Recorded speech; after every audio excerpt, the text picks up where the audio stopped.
Olá, muito boa noite, bem-vindo às notícias no Jornal de TV. Para hoje, quarta-feira, 28 de setembro do ano 2022. Para já as notícias que marcam a atualidade nacional.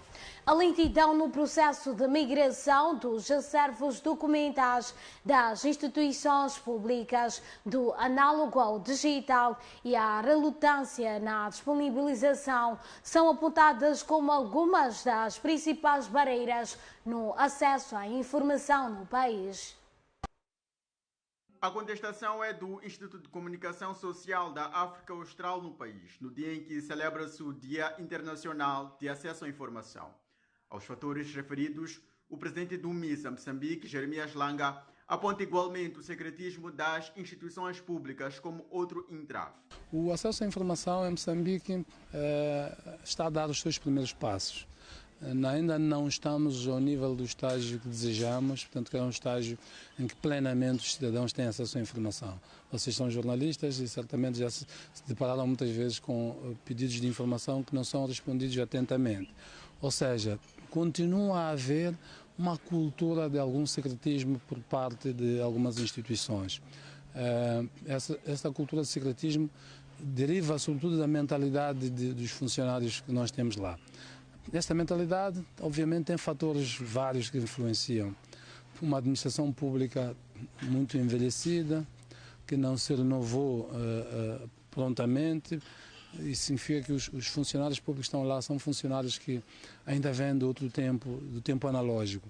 É difícil mudar a mentalidade destas pessoas para serem digitalizadas. Para ultrapassar estes constrangimentos, Jeremias Langa defende a aposta em funcionários jovens e melhor familiarizados com as tecnologias de informação e comunicação. A renovação que se impõe na administração pública, ela vai também renovar mentalidades, no sentido de que quanto mais gente jovem entrar na administração pública, gente mais qualificada, gente de uma geração que nasceu já em contextos digitais, mais facilmente vamos acelerar o processo da digitalização em Moçambique. As celebrações do Dia Internacional de Acesso à Informação decorrem sob o lema Inteligência Artificial, Governação Eletrônica e Acesso à Informação. MISA Moçambique diz que ainda existem grandes barreiras ao acesso à informação para os jornalistas nas instituições públicas, assim como em pessoas singulares. A informação foi avançada esta quarta-feira pelo diretor do MISA, Jeremias Langa. A fonte disse que existem vários processos de jornalistas perseguidos por publicar escândalos relacionados a instituições públicas. Continuamos, infelizmente, a ter muitas situações em que os jornalistas não os deixam fazer o seu trabalho plenamente. Nós, como MISA, nós temos uma plataforma a nível nacional de uma rede de advocacia com advogados espalhados pelo país todo que intervém em todas as situações em que jornalistas tanto sejam confrontados com situações de impedimento, de procedimentos até de natureza judicial, e fazemos o acompanhamento dos processos.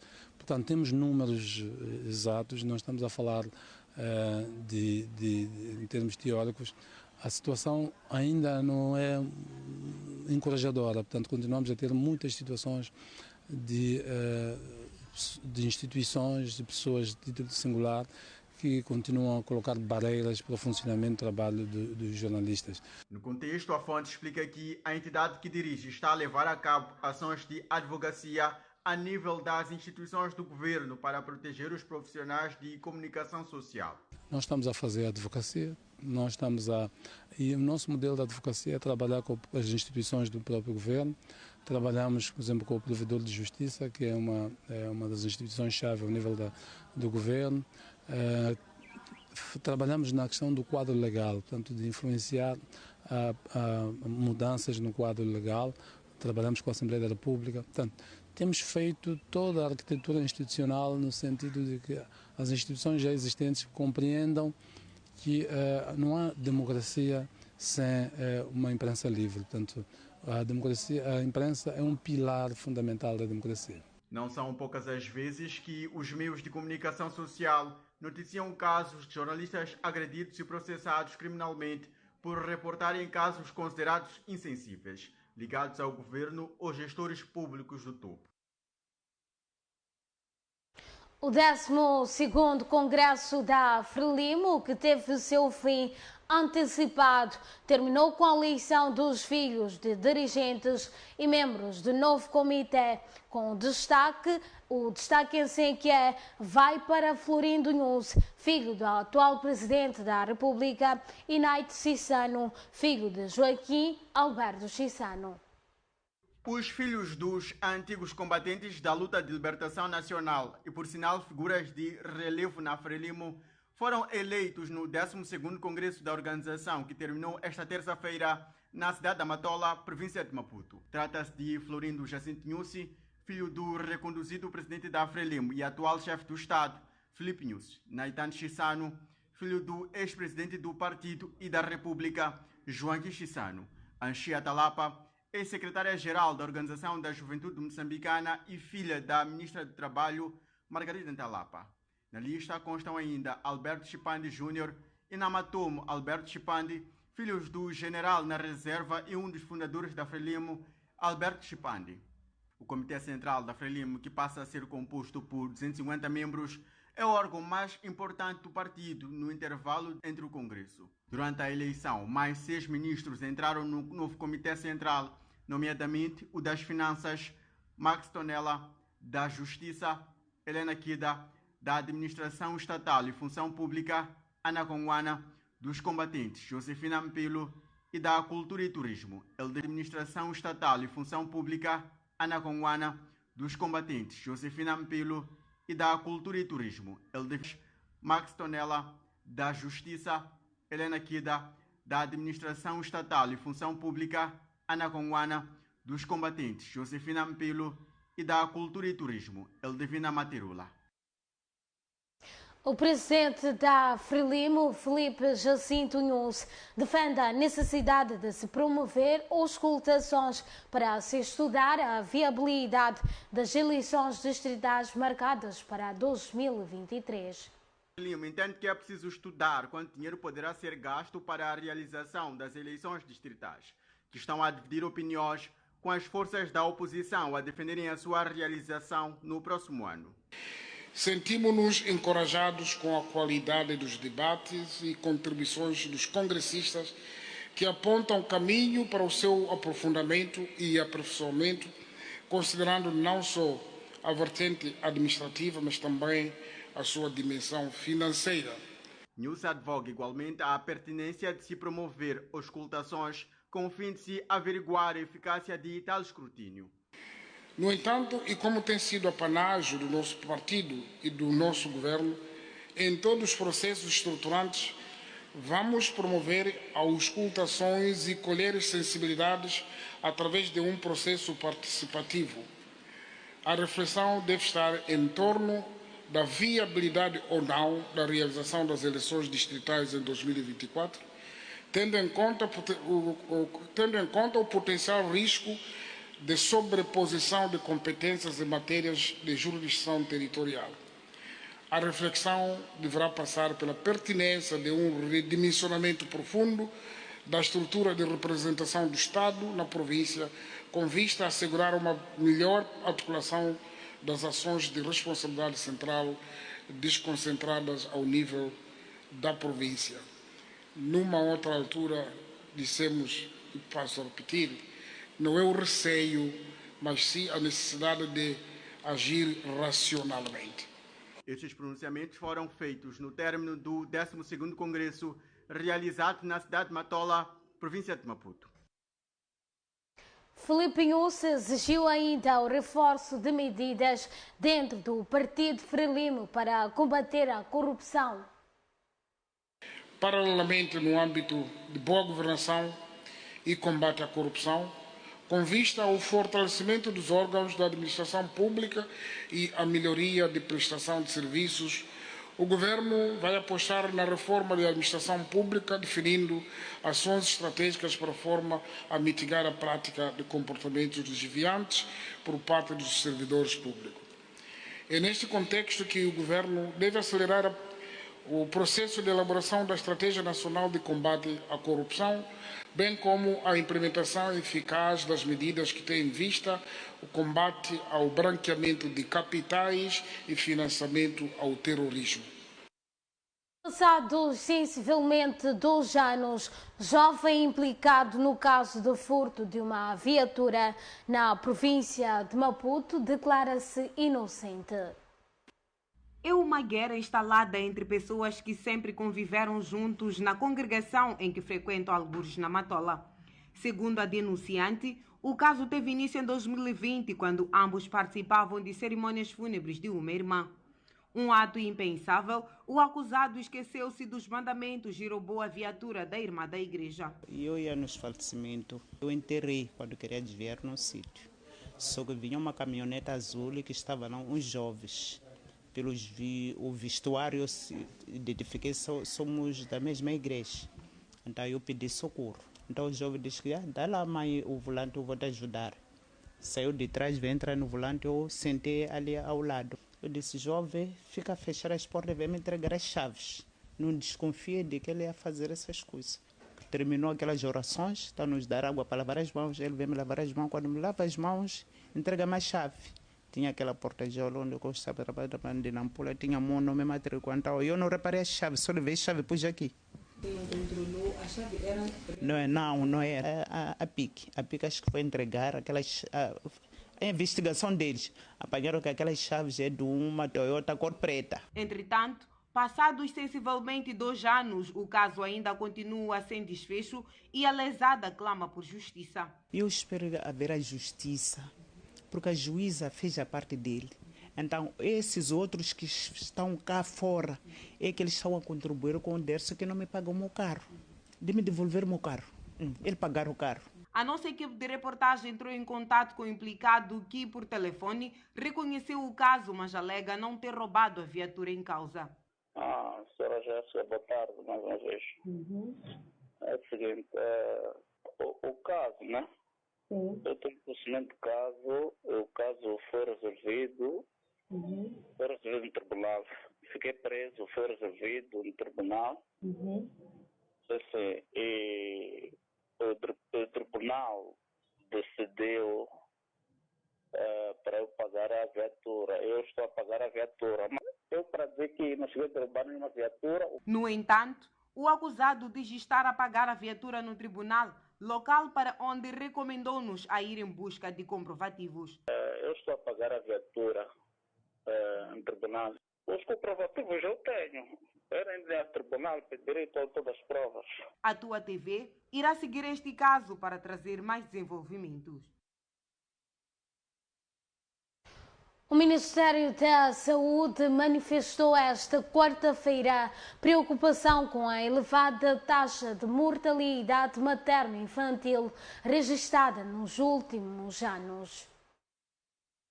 O índice considerado aceitável pela Organização Mundial da Saúde é de 10 mortes para cada 1000 nascimentos. Em Moçambique, registra 29 mortes, número considerado alarmante pelas autoridades de saúde. De acordo com dados do Ministério da Saúde, a taxa de mortalidade materna no país é de 400 para cada 100 mil partos, sendo considerada alta pela OMS. Evidências mostram que a taxa de mortalidade neonatal em Moçambique é de 29 recém-nascidos mortos em cada 1000 nascimentos, contra os 12 que são permitidos ou aceitos pela Organização Mundial de Saúde. Embora seja um número preocupante, a vice-ministra da Saúde, Farida Urs, destaca progressos assinaláveis em relação à redução da mortalidade materna infantil. Foram feitos progressos assinaláveis em relação à redução da mortalidade materna infantil nos últimos 20 anos. O nosso país também contribuiu para esses progressos significativos, tendo alcançado a meta estabelecida para o Objetivo 3 do Desenvolvimento do milénio, conforme o relatório global sobre tendências de mortalidade infantil. Os dados foram avançados esta quarta-feira durante o lançamento do plano estratégico da Associação Moçambicana de Obstetras e Ginecologistas. Assinala-se hoje o Dia Internacional do Aborto Seguro. No entanto, a médica em saúde pública Ivone Zilhão diz que há fraca divulgação do serviço. O aborto ou a interrupção da gravidez tem suscitado debates e questionamentos no seio das sociedades, principalmente nas comunidades conservadoras. Em Moçambique, o aborto seguro em unidades sanitárias não é crime, mas segundo a médica em saúde pública Ivone Zilhão, muitas mulheres continuam sem acesso aos serviços. Eu não posso dizer categoricamente que existe falta de informação. As unidades sanitárias que oferecem os serviços, elas estão preparadas para fazer essa oferta. Mas, de facto, a divulgação desses serviços não é do modo como nós gostaríamos que fosse, né? Que nós devíamos ter um serviço de tal modo, tão abrangente, que qualquer mulher, qualquer rapariga soubesse que ele existe, não precisar de estar à procura dele. A especialista que falava no âmbito da passagem do Dia Internacional do Aborto Seguro explica que a maioria das jovens que procuram estes serviços são carenciadas e motivadas por diversas razões. Normalmente as mulheres mais jovens, não é? Mais pobres, as mulheres com mais carenciadas são as que procuram mais esses serviços. Procuram e normalmente até não obtêm esses serviços, porque elas também, porque ao mesmo tempo que nós temos mulheres ou jovens com essas questões, nós também temos outras questões de saúde também relacionadas, porque há várias razões para ficar grávida. Ela pode não usar os métodos, os métodos podem não ser eficazes, pode ter sido violada, pode ter sido, ter tido uma relação prematura. Então, são muitas as razões que levam uma mulher ou uma rapariga à procura do aborto.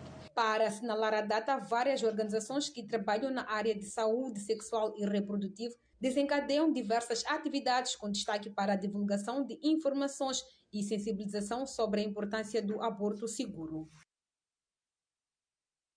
Muito bem, convido-lhe agora a acompanhar a previsão do estado do tempo para as próximas 24 horas. Logo a seguir conferimos uma breve pausa. Até já!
Instituto Superior Monitor.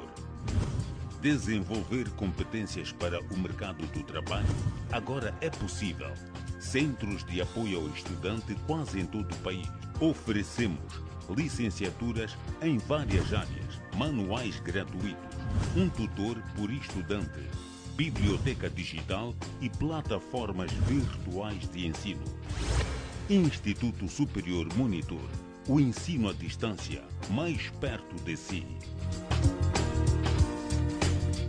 Esquece a época passada. Esquece os vencedores e os derrotados. Esquece tudo aquilo que foi o centro das atenções. Porque começou a nova época na GOtv e vais ter mais e melhor futebol do que antes. Com mais de 7 ligas e taças, mais o Campeonato do Mundo, garante que usas GOtv e mantém a conta sempre ativa para assistires à nova época de futebol na tua casa. Liga-te à GOtv por apenas 1099 meticais. Recebe um mês do pacote Plus e assiste a mais e melhor futebol nesta época. GOtv, vais amar.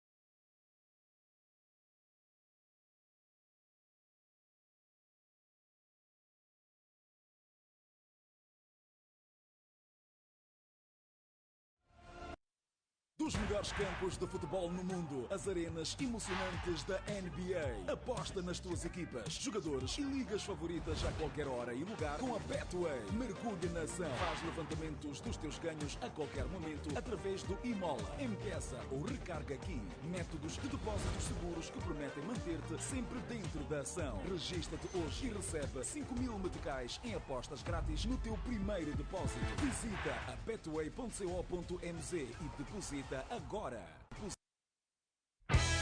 Temos tuas equipas, tuas estrelas e temos os teus jogos. A ação ao vivo da Bundesliga e o Brasileirão Série A estão na TMT.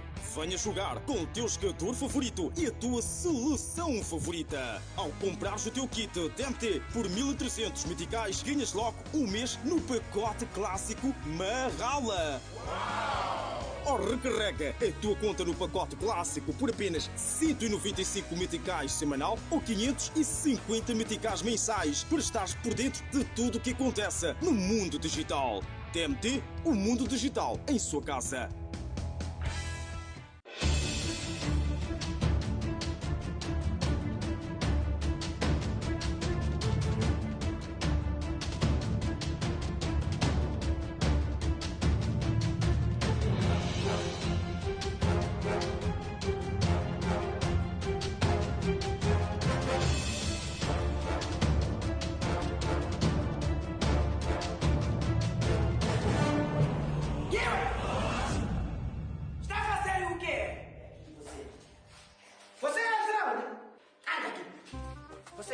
Você sabe que você está a vandalizar uma infraestrutura elétrica? A EDM está todos os dias a gritar com pessoas: não vandalize a infraestrutura elétrica, não vandalize, porque não estamos a conseguir atingir nossas metas para fornecer energia para todos.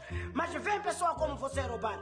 Anda, vem com essas tuas luvas de motocross, vai morrer, é um perigo para você. Não vou fazer mais. Não vai fazer mais? Não vou fazer mais. Isso você há de falar nas quadras. Não vou fazer mais. Vai falar nas quadras. Eu não vou fazer mais.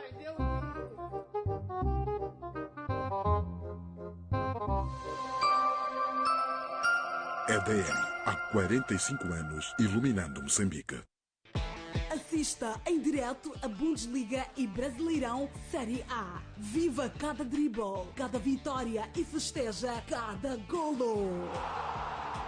Adquira já o teu kit parabólica e recarrega o pacote Super a 350 meticais por semana ou ainda 990 meticais por mês. Ou adquira o kit antena grelha e recarrega o pacote clássico a 195 meticais por semana ou 550 meticais por mês. Não fica de fora. Assista também cada momento na tua liga favorita pelo aplicativo StarTimes Zone. StarTimes, divirta-se com a vida digital.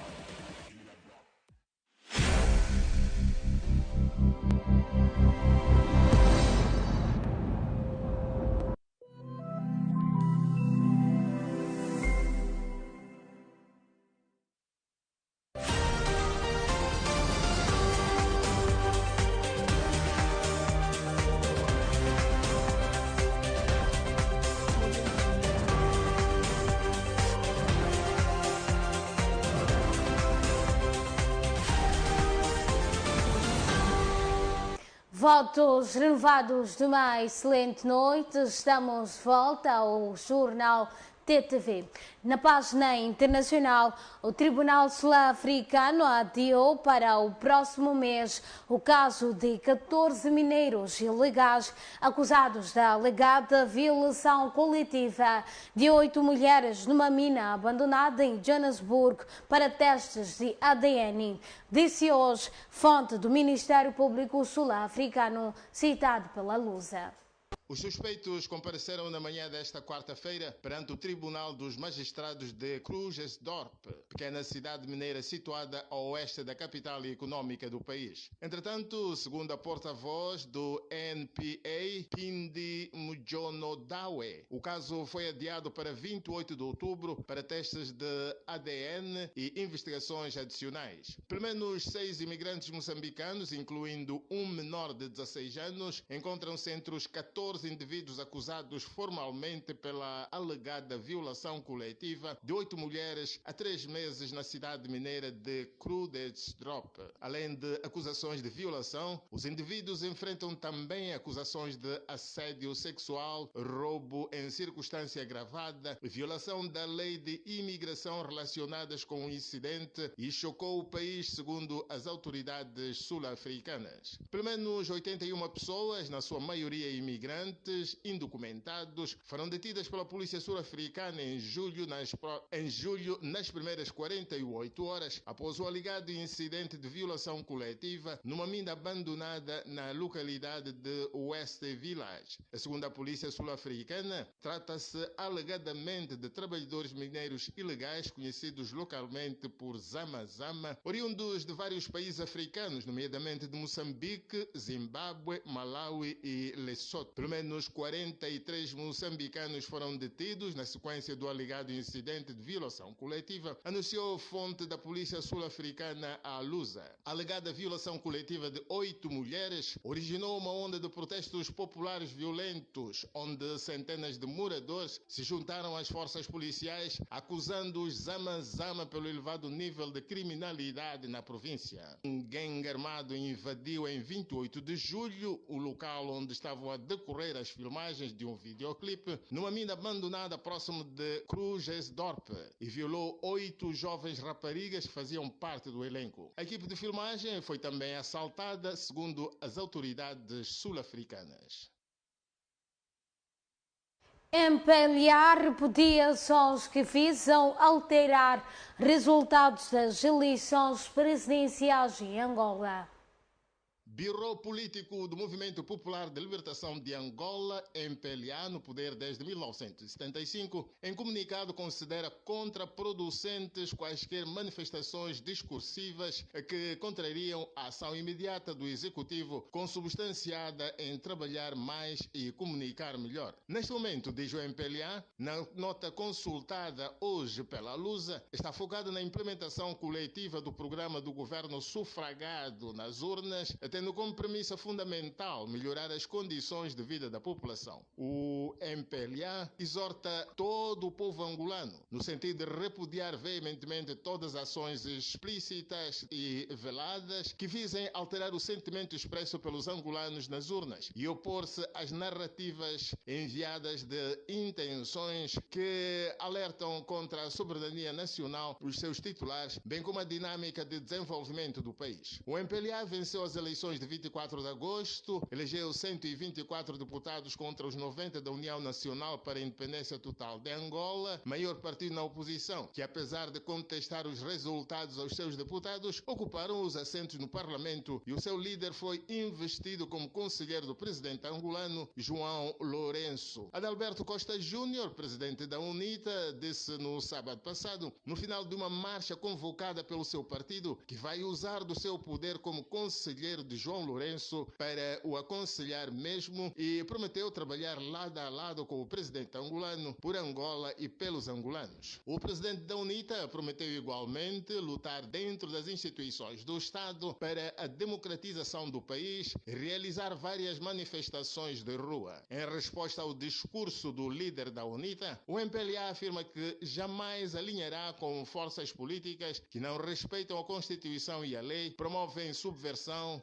incitam atos de violência e vandalismo, recusam-se a respeitar a vontade popular, chegando ao ponto de não felicitar o vencedor, a quem agora se arrogam o direito de convidar para caminhar lado a lado. O Bureau Político do MPLA considera igualmente grave os discursos injuriosos de incitação à subversão feitos por aqueles que na Assembleia Nacional juraram perante o povo angolano em cumprir e fazer cumprir as leis do país. Apelos para militares, simpatizantes e amigos do MPLA para que mantenham a calma e serenidade, abstendo-se de provocações e deixando que as autoridades competentes respondam com força legal o irresponsável protagonismo que determinados autores políticos evocam para si, constam também na nota.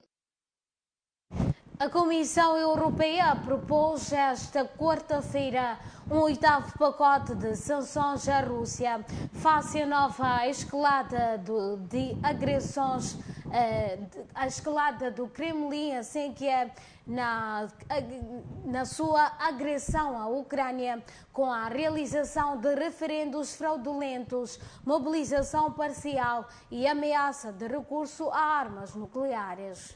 O novo pacote das sanções da União Europeia, apresentado hoje em linhas gerais em Bruxelas pela Presidente da Comissão Ursula von der Leyen e pelo Alto Representante da União Europeia para a Política Externa e de Segurança, Josep Borrell, inclui um teto ao preço do petróleo russo, novas restrições ao comércio para privar a Rússia de cerca de 7 mil milhões de euros de receitas, uma proibição de exportações de mais produtos para privar o Kremlin de tecnologias chaves para a máquina de guerra russa e uma atualização da lista de indivíduos e entidades alvos de medidas restritivas. Bruxelas propõe também, nesta nova ronda de sanções, a proibição de prestação de serviços europeus à Rússia e a proibição de cidadãos da União Europeia terem assento em órgãos diretivos de empresas estatais russas, argumentando que a Rússia não deve beneficiar do conhecimento e da perícia dos europeus. Na última semana, a Rússia escalou a invasão da Ucrânia para um novo nível. Estamos determinados a fazer com que o Kremlin pague o preço por esta nova escalada. Órgãos diretivos de empresas estatais russas, argumentando que a Rússia não deve beneficiar do conhecimento e da perícia dos europeus. Na última semana, a Rússia escalou a invasão da Ucrânia para um novo nível. Estamos determinados a fazer com que o Kremlin pague o preço por esta nova escalada. Hoje, estamos a propor um novo pacote de sanções muito duras contra a Rússia, anunciou von der Leyen.